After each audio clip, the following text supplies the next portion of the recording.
Hello y'all, I'm Saving Termina, and welcome to today's video. Here we're going to be talking about Sonic P-06, namely Shadow the Hedgehog's portrayal in the game, aka what I believe to be Shadow's best playable showing yet. Yes, even more so than Shadow Generations, and as I've stated a couple times on this channel already, I adore that game. However, perhaps that is a tad unfair, seeing as P-06 is very much an adventure-style game, while Shadow Gens is a boost formula game. One is a fan-made passion project that has the benefit of having as much time dedicated to it as ChaosX sees fit, while the other is an official release by Sega and Sonic Team. And both are incredible. Shadow Generations is simply how Shadow must be handled mechanically in any possible future boost formula game.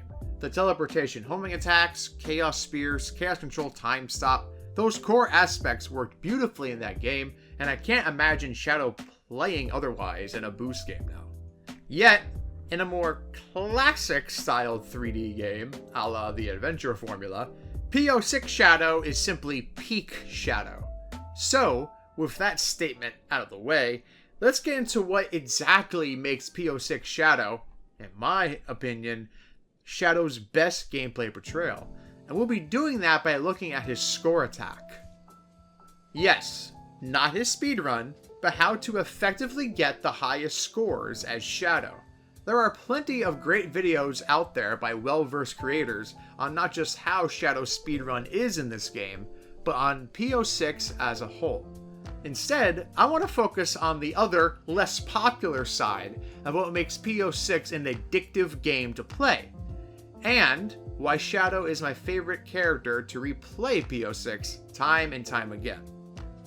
This is a breakdown of Shadow's score attack. Before anything else, what exactly is score attack in P-06, and how does it work? Why even do it? Well, the answer to that is because bigger number gives dopamine to my brain.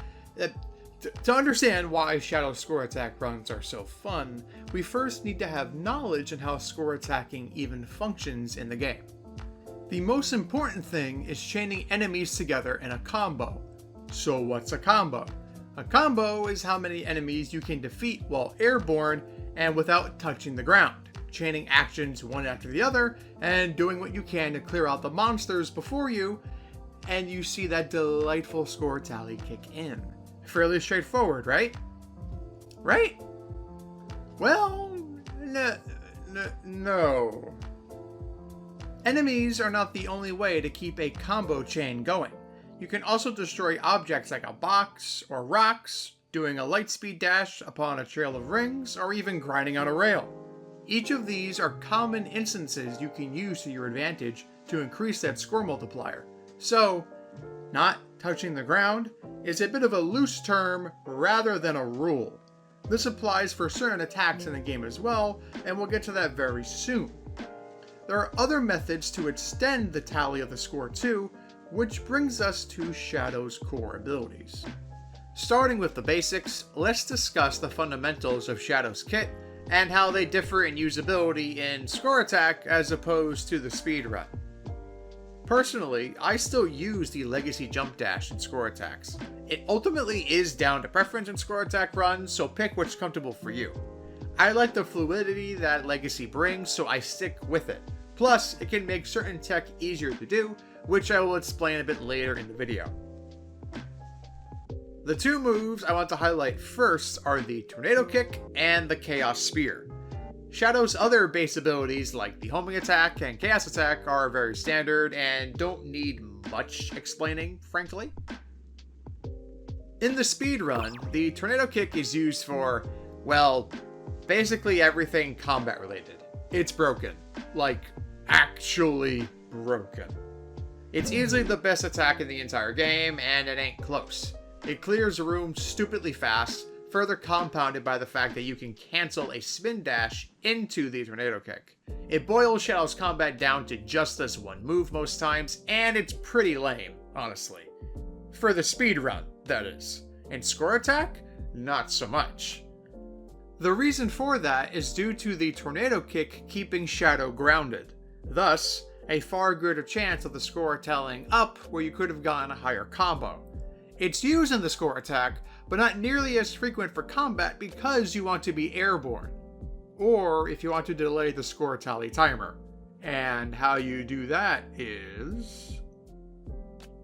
Now, in the speedrun, Chaos Spear is mainly used for movement and destroying objects from afar, and every so often, used to destroy enemies for a cheeky time save. It has plenty of uses in the speedrun, yet in the score attack, it's probably Shadow's best move. As many know by now, a normal Chaos Spear has Shadow fire off blue bolts that stun foes, but if you charge the attack up, Shadow throws yellow energy blasts that damage enemies. This is key for Shadow's score attack, because upon defeating an enemy with a charged Chaos Spear, you can land for a brief moment and either jump or spin dash to prevent the score from tallying, thus allowing you to extend your combo chain greatly.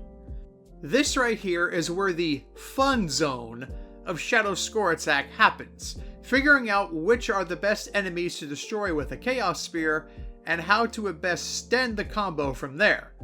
It also makes Chaos Boost level 2 all the more desirable due to charged Chaos Spears replacing the stun spears, allowing for faster flow and time saves. Being fast for a good time bonus is still a factor here, so we want to be destroying enemies efficiently for our combo chains, but also quickly too. As a result, it's important to learn and feel out the timing of the charged Chaos Spear as base Shadow.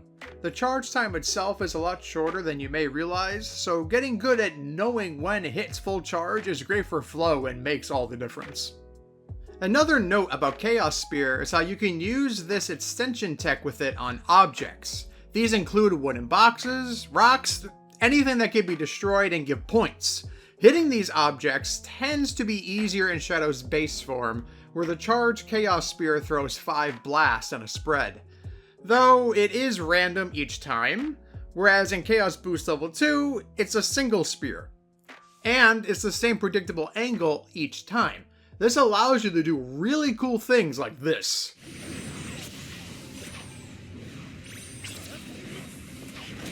So yeah, the Chaos Spear is a pretty vital aspect of Shadow's score attack, and it's probably the move you have to practice the most. But man, does it feel satisfying to get good with. Plus, it makes you feel like lore-accurate Shadow, given how much he spams this move in general media all the time. With the basics of Shadow's toolset out of the way, let's move on to the enhanced maneuvers.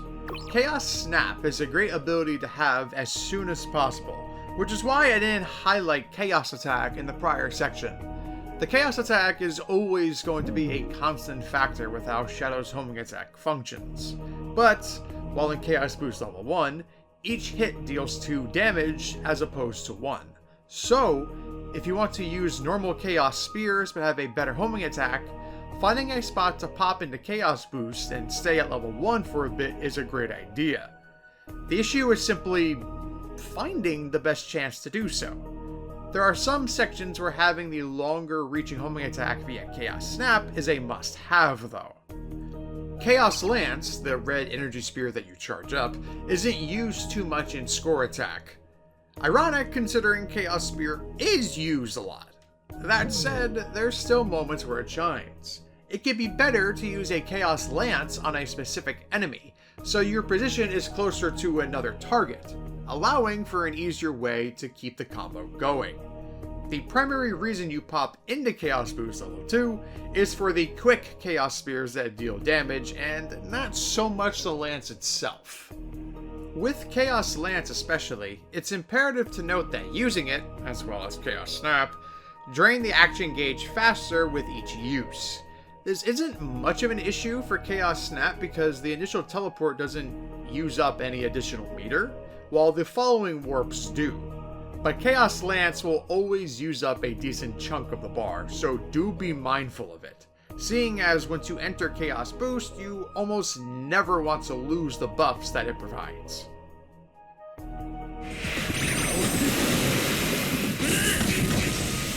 And Chaos Blast. I wish there were more times to use this fun attack, but alas, in both the speed run and score attack, it doesn't see much action, though it sees a tad more here.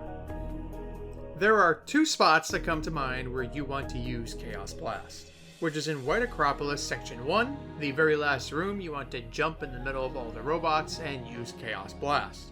This will wipe out not just them, but the following enemy spawn as well, and nets you an easy 20k plus points. If you're wondering, why not just use the Tornado Kick, like I know you are, well, the reason is because Chaos Blast nets you more points. I have no idea why, but it does. The following section is at the very end of Flame Core, where you jump down into the tunnel and time a Chaos Blast to take out each of the worms, netting you a nice little 2k points. You may be wondering, but Saving Termina, why not use Chaos Blast more in a score attack? And the answer is the same as it is for a speedrun. It's too slow. The score tally itself is always on a timer, even if you delay it with a Chaos Spear hit into a jump or a spin dash. There are things you can do to further extend the delay of the timer, but Chaos Blast is not one of them, and as a result, you'll end up losing your combo during its windup. That's why both times it's used, it's during a period where there is no combo extension currently happening. Of course, that isn't all for Shadow's Chaos powers. Exclusive to only P-06, Shadow gets a Stage 4 of Chaos boost, the Uninhibited State. Removing his limiter rings, Shadow unleashes his full power. And, dude, it's just so cool. But, alright, how to best use this in score attack, if at all? Well, it isn't really necessary, despite being a different take on a super state. Yes, this does make each of Shadow's attacks a one-hit kill for all the enemies.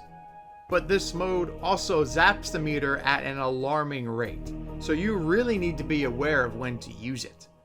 Flame Core is a great stage for it, and mutually so Aquatic Base. There's no mistaking that being able to destroy everything in your path with whatever attack you please is a great thing, but if you don't have a route planned to properly sustain this form, then that's time well wasted. My advice is to use this power with caution, to experiment and see if it works out for you. I do not believe it is highly needed in score attack, but you can do very effective work with it if used well.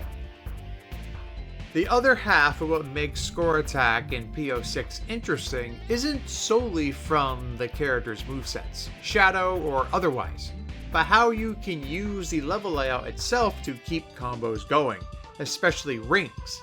Let's talk about this first. Rings are odd in P-06. If you do it right, landing on a ring during a combo chain will delay the tally timer, despite you clearly being on the ground. Why this happens, if I had to guess, is because rings give you a slight score increase upon collection. So if you do get a ring right before you touch the ground, the score tally is stalled. Furthermore, if you're playing as either Sonic or Shadow and manage to get a light speed dash and then spin, this also delays the score tally, which is insane.